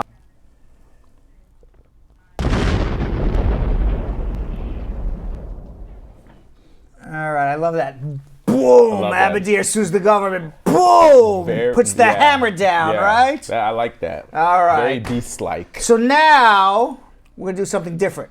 All right. Something we've never done before. What? Yes. It's called social media check-in. Do that every day. Right. Right? We don't have, well, that's different. There we go. There it is. That was the difference. There it is. They do the music, I scratch my head, and then the graphic comes up. I was like, well, yep. They still can't get it right. No, they're doing it right. They're saying, you said something different that we've never done, so this is exactly they screwed it up. Yes. They did it on purpose. That was your fault. That was my fault. Here I was calling them out of the studio, right? Right. All right. For our first one, we have one from Nini Dominguez saying, my son lost his green card when traveling from the airport. My question is, can he apply his citizenship instead of getting the replacement of the green card? Because it's been more than 6 years and 6 months here in the U.S. Absolutely. Awesome. Brandon White says, is there anything I can do to speed up the process? I'm living in Jamaica. My dad is an American citizen. He started filing for me in 2012. Why is it taking so long? You're very close. They're in December 2011, so you'll be here about another year or less, depending on what month. Not bad. That's a great, Tinatin says, me and my husband applied for asylum in June 2016. We haven't got our interview yet. Applicant is my husband. We got a divorce 2 weeks ago, and I'm going to get married with an American. I renewed my work permit in January 2019. What can I do if I'll be asked for the interview before I get married? I'm afraid of losing my work permit. And is it okay to get married soon after the divorce? If not, how long should I wait to remarry? Well, you just got to hope you get divorced soon enough. The day you're divorced, the next day you get married. The day after that, you withdraw your current pending adjustment and you file a new one. And hope you get the divorce before you get the interview. There's what more you can do. Liana J says, I have a friend who got married over 4 years to his wife so she could get her U.S. green card. They have a child together, but shortly after the child was born, she left with the child to live in a different state. He filed for a divorce and petitioned for a DNA test on the child, but each time it got denied. He's insisting on taking the matter to court. What's the best thing for him to do? File a paternity suit. You go to family court or a divorce court if you got a divorce and say, this child's not mine. Now, the longer I'm not a family court lawyer, but I can tell you that the longer it takes for you to actually do that, there's a lot of judges who will say, too bad. It's your kid. We're not going to do a paternity test because you've acknowledged it was born during the marriage and you didn't say anything when the kid was born. You're saying it now, kid's 10 years old. We're not going to make the kid, I hate to use the word, fatherless. So guess what? You're the father. Yeah. We're not going to do a paternity test. All right. So you got to do it if you're concerned, whether you're married or not married, because the presumption is if you're married, it's your kid. But if you're concerned that somebody says you're the father when you're not the father, you better do it when the kid's a baby, because as the kid grows up, judge isn't going to make you not the father if a blood test comes back negative. All right. Margaret says, I had my green card interview 5 months ago. Everything seemed okay, and the interviewer said we'll get a mail in no time, but until now, no response. Work permit expires in a few months. I'm confused. What is she confused about? That she had the green card interview 5 months ago, and she hasn't heard anything back. Guess welcome to the world of Donald Trump and immigration. They're supposed to give you a decision in 120 days. If more than 120 days you don't get anything, you can either sit on your thumbs or come see me. All right, Cauliflower gave us one on Instagram. Okay. So you guys could also send in your on post Bradshaw Live. On Bradshaw Live. What are the chances of getting approved as an emotionally abused spouse of a U.S. citizen? VAWA petition. If it was extreme emotional abuse, 100%. But you got to prove it. Mohammed says, hello, Brad. I'm on an F1 visa doing a PhD. My wife is a U.S. citizen. If my AOS is rejected, can I stay in the U.S. To complete my PhD, or will I be sent back? Well, no, you're not going to be able to stay because once you file your adjustment, you're saying you want to stay permanently in the United States. On the student visa is a non-immigrant intent visa. So you can't fall back to the student visa if your adjustment is denied because you've already shown to the government that you intend to stay permanently. So make sure the adjustment gets approved. And how long does it take for the AOS from the F1 in MA state? Okay, so it's the adjustment of status from the student visa in Massachusetts, 12 to 30 months. Okay, Mohammed Youssef says, how long will it take to mail the EAD after approval? Maybe to get the mail from the EAD? About 2 weeks. Sometimes you get a letter saying it's approved, and the EAD, they say we're going to manufacture it now, and it's about 2 weeks He's later. been waiting for more than 2 weeks. Then 3 weeks. But if it's more than a month, for certainly give us a call. All right. Akeem says, can I apply for a driver's license with my receipt from filing to adjust my status? No, you need a work permit. Classic Rock says, hey, Brad, good evening. I have a question. If you're a permanent resident in the U.S., how long does it take to file for your kids to get through their living in Jamaica? If they're over 21, about 8 years. If they're unmarried. If they're under 21, about 3. Okay, MA4664 says, if the joint sponsor is married, joint sponsor who is married and has no kids makes enough money, does he need to include his wife's income too on the I-864? If it's a joint tax return, yes, because you can't figure out from a joint tax return whose income is whose.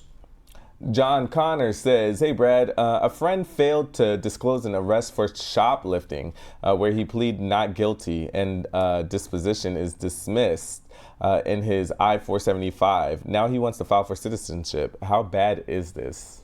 If the case was dismissed, you should be fine. You still got to prove good moral character, but one arrest for shoplifting case dismissed, you should become a citizen.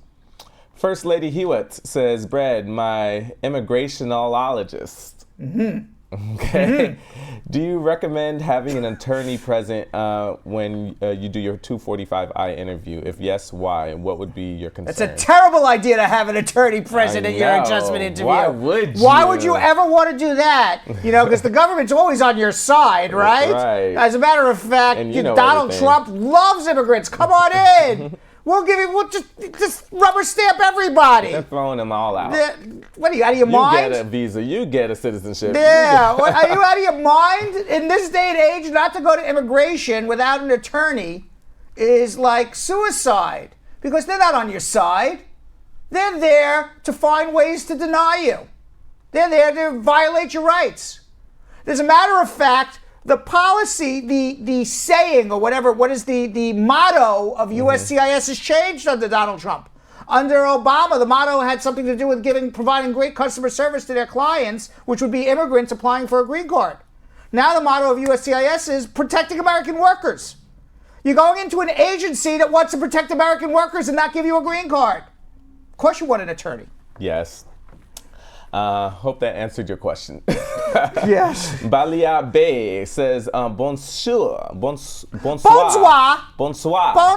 Uncle Brad. Yes, because I came from Paris. Yes. My question is, the poverty line, 25%, let's say for 2 people is 21,000. Let's say. And if you have 20,500, is it okay for an affidavit of support? No, because you're below it. Even if it's just $500? Even if it's $5. Sheesh. AJ says, I filed an I-360, I-485, I-765, and I-131. Okay, VAWA. so he's either a religious worker, a special juvenile immigrant, or an abused spouse. Okay, VAWA. VAWA, okay. Yes. I My EAD C09 will expire in September. You said USCIS is taking a long time to issue EADs. When should I send documents, and do I have to pay these fees again? You don't have to pay the fees again, but I'd send them in about 5 months in advance. Princess Dyer says, I would like to know if you're here and out of status, can you go ahead and fly to other states? Yes. All right. Classic Rock says, I want to know if you're married in the U.S., got a 2-year visa, then you and your wife got a divorce after 2 years. Can the lawyer help you get your work permit extended? Your green card extended, yes. Prove it was a real marriage and you got divorced, you get a permanent green card for life. Okay. Therese Bright says, hey, Brad, my brother paid $410 for his EAD. Now he sent new documents for his EAD would expire soon. Is he supposed to pay this money again to get a new card? I don't know what he's basing his EAD on. Generally, for adjustment applications, they're renewing them without a filing fee. Mamadou Berry says, hey, Brad, if possible to get a waiver for misrepresentation after denial for citizenship. Is this possible? Say it again? Is it possible to get a waiver for misrepresentation after denial of citizenship? There's no waiver for misrepresentation on citizenship. That's just bad moral character if you've lied on your citizenship. Okay. You got to wait 5 years. Ooh. Yeah. The Jacobs says, just got my green card. Can I change my last name of my spouse now or wait until I become a citizen? You can change it whenever you want. Mel Byrne says, hey, Brad, when completing an AOS, does the U.S. citizen need to provide a copy of both naturalized certificate and passport, or can either one be used? Either one is sufficient. Okay. Let me get. By the way, Marge Higgs, she may become a salaried employee soon. Because she is sitting there, she is on top of how many people are sharing. That's great. She's doing a great, but she's like, she's militant about it now. 134 shares. Yes. Let's keep on sharing, guys. I love Marge's updates. Yes. Beatrice says, hey, Brad, I applied for a green card for my husband overseas. They denied it, but I appealed the case. No answers yet. But I'm a U.S. citizen. What can I do? And thanks for the show. Stop appealing and come to see me, and you may have to do it again. Appeals take forever, and it's a waste of time. TB Sarah says, good afternoon. I filed my I-485 since October 2018. I get my receipt and fingerprint. Since that, I didn't hear anything from immigration. What's going on? Trump is going on, and you should have gotten your work permit by now. So if you didn't, then give me a call, because it's been about 8-9 months. Diana Charlton says, Brad, my boyfriend is in Jamaica. We want to get married. How can I apply for a spousal visa? Or is it better for me to just go down to Jamaica and marry him? I'm a U.S. citizen, and how long will it take for him to get here? There's no better or worse. When you do a fiancé visa, if you're asking me what's the faster way, a fiancé visa. So just go file for him as a fiancé to come up to America. Problem with a fiancé visa is you got to get married in 90 days, which is fine. So you get married, and then you got to file an adjustment. And then he's waiting on a couch watching, Dr. Phil for 6 months waiting for his work permit. So there's 7-8 months that this man that you love, or maybe even 9 months, who may be very used to working, is sitting on a couch and you're supporting him because he can't legally work. That's what happens when you come up on a fiancé visa. And it's very stressful.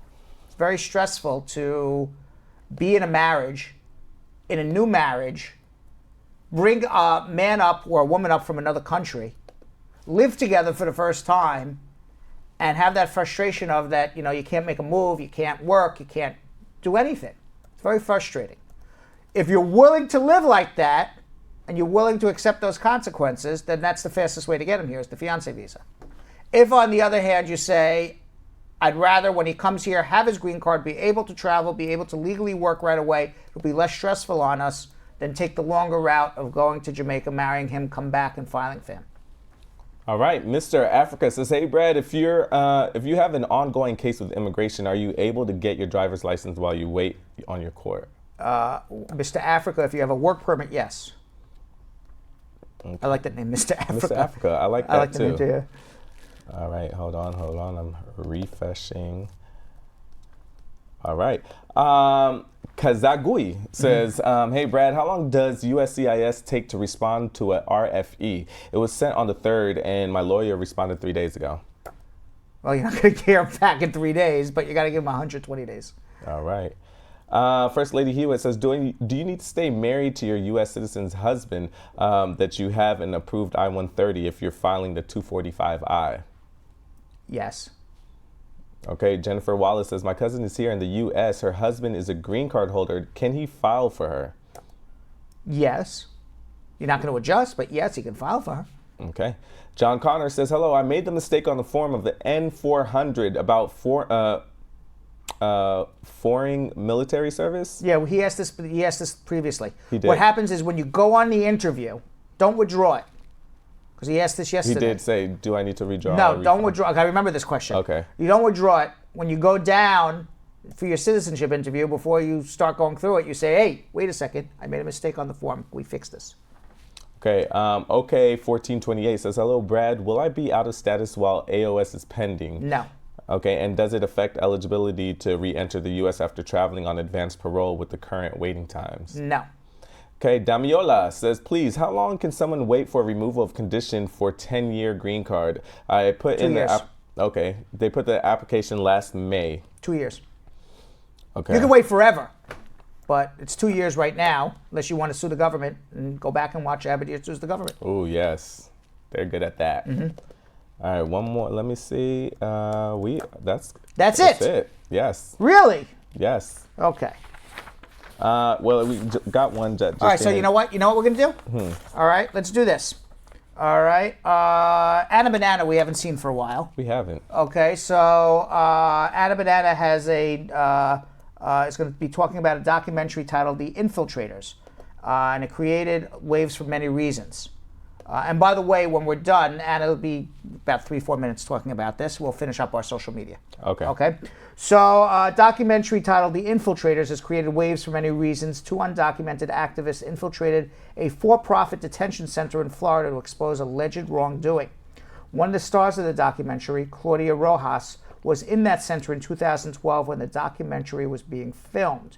Just recently, right before the documentary premiered at the Miami Film Festival, Rojas was detained by ICE and deported.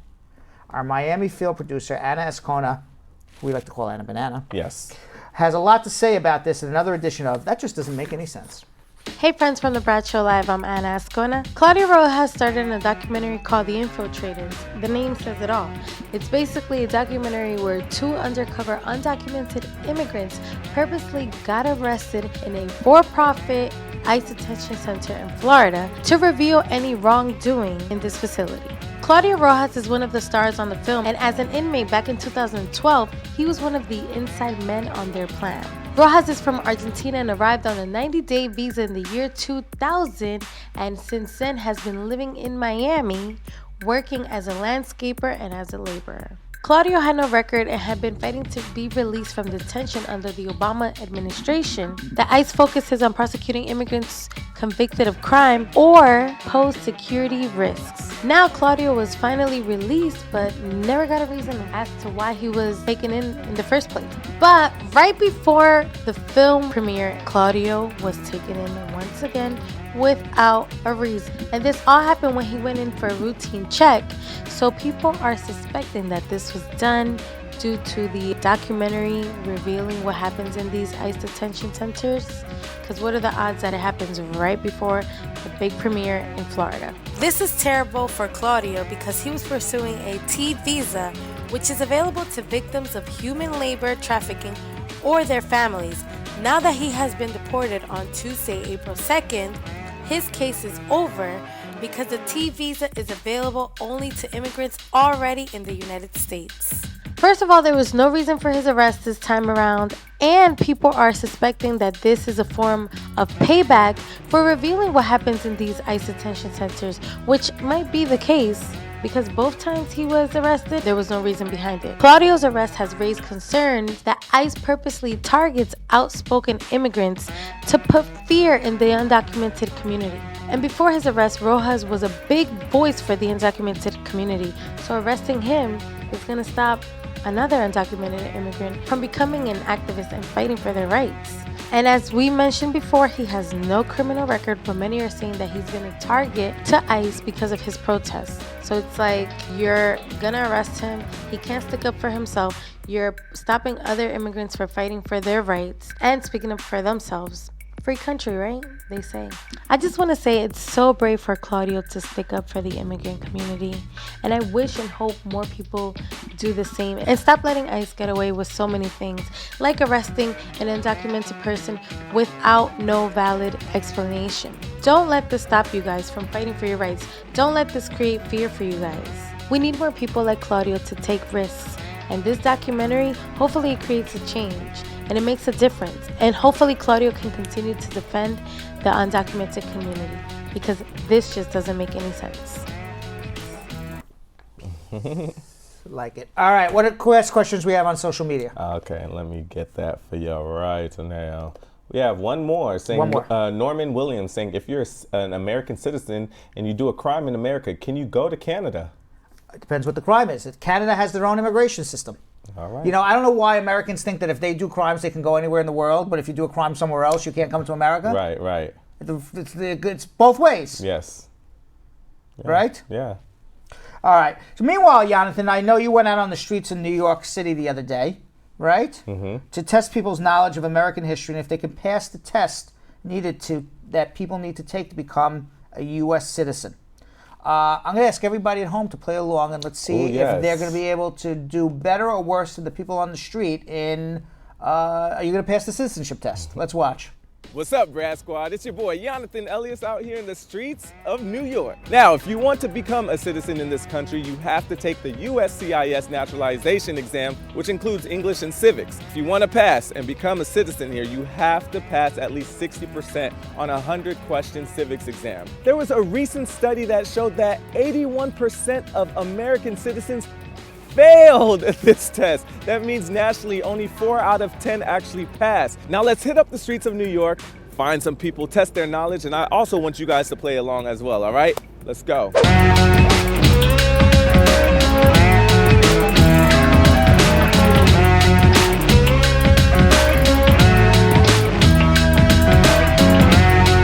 Name one U.S. territory.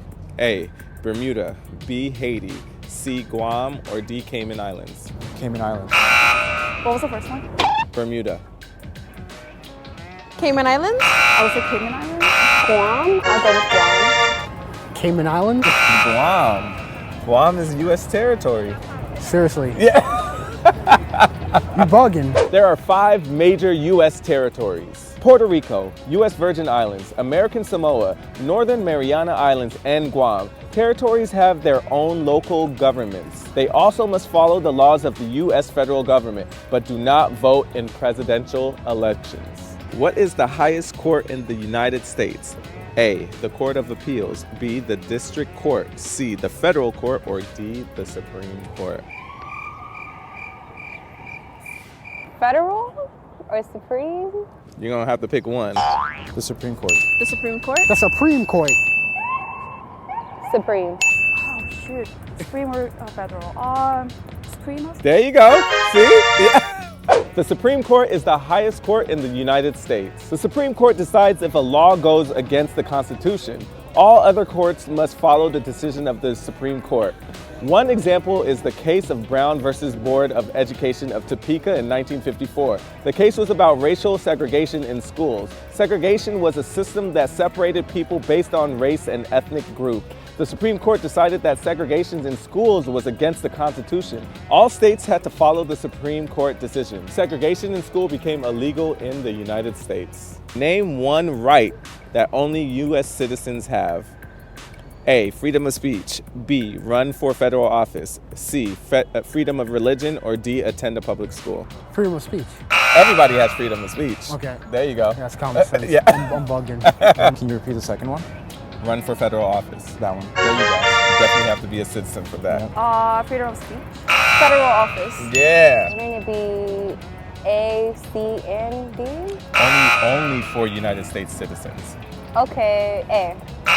It's actually B. You said it, because A, C, and D is for everybody. Yeah. But like B, you have to be a United States citizen in order to run for a federal office. Oh, slow moment. You get freedom of speech, and you're not a citizen, right? Oh, gotcha.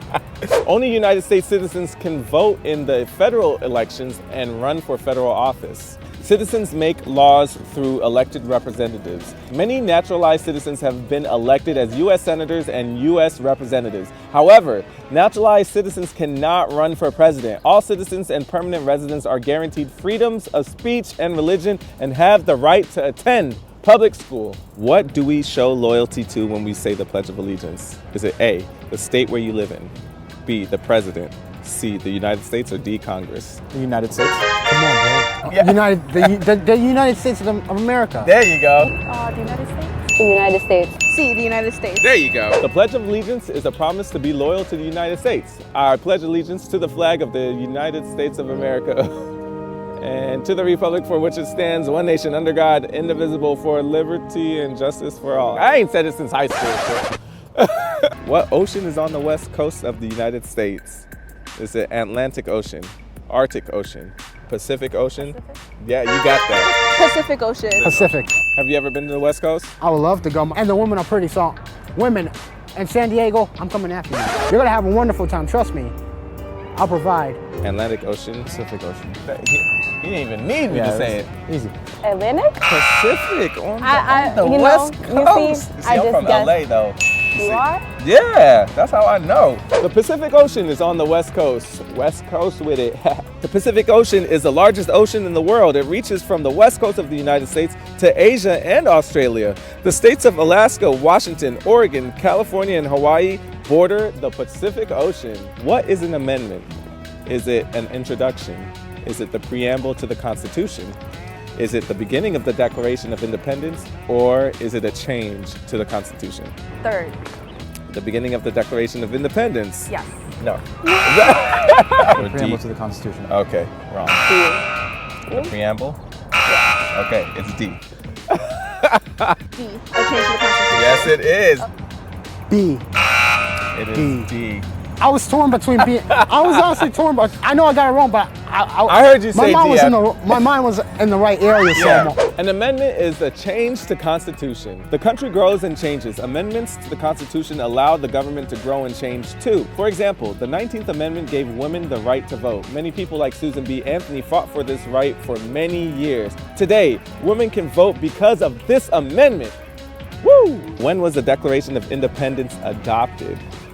Is it A, December 7th, 1787, B, July 4th, 1776, C, March 4th, 1789, or D, July 4th, 1789? July 4th, 1777 is one of the options. 1776. 76. Got it. I'm gonna say B. There you go. Oh, okay. Yeah. B. What's it again? July 4th, 1776. Independence Day, 1970. Independence Day, 76. I'm sorry. The last one, July 4th. 1789? No. July 4th. July 4th was right. You are right on that. 1776. 1776. Yeah, she July got 4th. that. On July 4th, 1776, the colonists adopted the Declaration of Independence. Thomas Jefferson wrote the Declaration of Independence. It said that colonies were free from Great Britain. Representatives from the 13 colonies signed the Declaration. July 4th, 1776 is a special day in American history. It is the day that the United States became an independent country, separate from Britain. Name one branch or part of the government. Is it A, Parliament, B, United Nations, C, state government, or D, Congress? State government? It is Congress. Is it Congress? Yeah. I have to learn. Congress? There you go. Yeah. Congress. Yes. Congress. D, Congress. There you go. There are 3 branches of the federal government: Congress, the president, and the courts. Each branch has a special role. Congress is called the legislative branch. Congress writes, debates, and makes laws. The president leads the executive branch. The president enforces the laws. The president also represents the United States to other countries. The courts are called the judicial branch. The courts explain laws. They decide if laws follow the Constitution. They also decide if people have broken laws. How many Supreme Court justices are there in the Supreme Court? Is it A, 5, B, 7, C, 9, D, 10? 5? 5? Nope. I thought it was 2. Okay. All right, can you name them? Hell no. Yes, yes.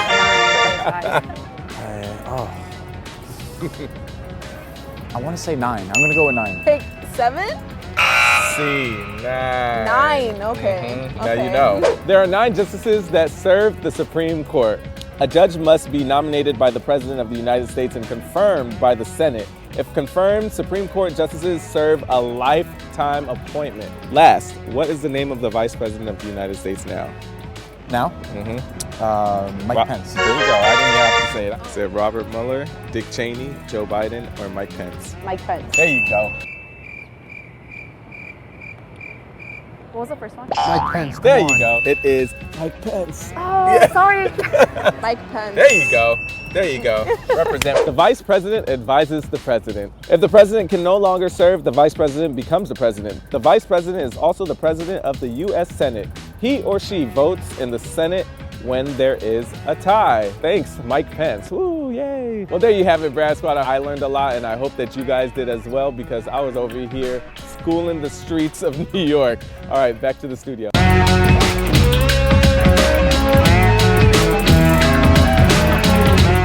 All right, ladies and gentlemen, we have something we like to call comments of the day.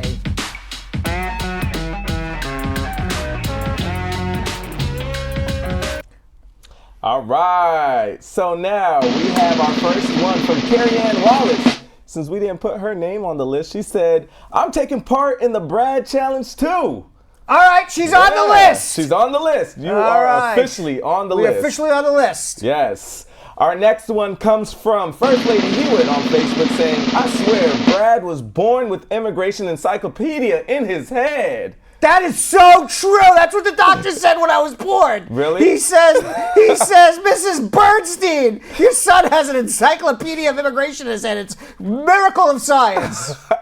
When you were born. When I was born. Lord have mercy. Lord that have doctor mercy. was smart. All right, now our third one comes regarding the reality show on Facebook. Willie Williams saying, the real immigration lawyers of New York. I like it. Yeah. Look, why Jill. not? Jill. EP. Jill. Come on. She said she's on it. She said she's on it. She said she's on it. And our last comment of the day for the week comes from Emily Sars Wilson saying, hey, first time watching and I'm enjoying the show. Very informative. All right. Congratulations and welcome. All right, everybody. Have a great weekend. I have some unfortunate news for everybody. 5:30, we will not be live on Monday. We'll be live at probably 5:35 or 5:40. Like we usually are late. We'll see you Monday. We'll be on, though. We're not making a joke. We'll see you Monday. Take care. So, Sam, as part of the production, we have to say this disclaimer at the end of the show. Do you mind reading it for me? Okay, but you know, Brad, I have to do everything around here. It's bad enough I've got to remember everything that happened on the episode from the previous day. Forget it. I'll do it. The proceeding was information only and not specific legal advice. Consult an attorney about your individual situation. Prior successful results do not guarantee a similar outcome in the future. To make an appointment with the Spar and Bernstein Law Firm, located at 225 Broadway in New York City, call 1-800-529-5465. That's 1-800-529-5465. Easy to remember, 1-800-LAWLINK. That's 1-800-LAWLINK. Once again, make a call to 1-800-529-5465. And of course, link up with the law offices of Spar and Bernstein, located at 225 Broadway on the 5th floor. If I were you out there, make the call, make the link, make the connection, make it Spar and Bernstein. 1-800-LAWLINK. That's 1-800-529-5465. And now, conveniently located in Hartford, Connecticut on 1 Congress Street. Visit us in Connecticut or in New York at 225 Broadway. That's 1-800-529-5465. 1-800-LAWLINK. 1-800-529-5465.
What are you doing?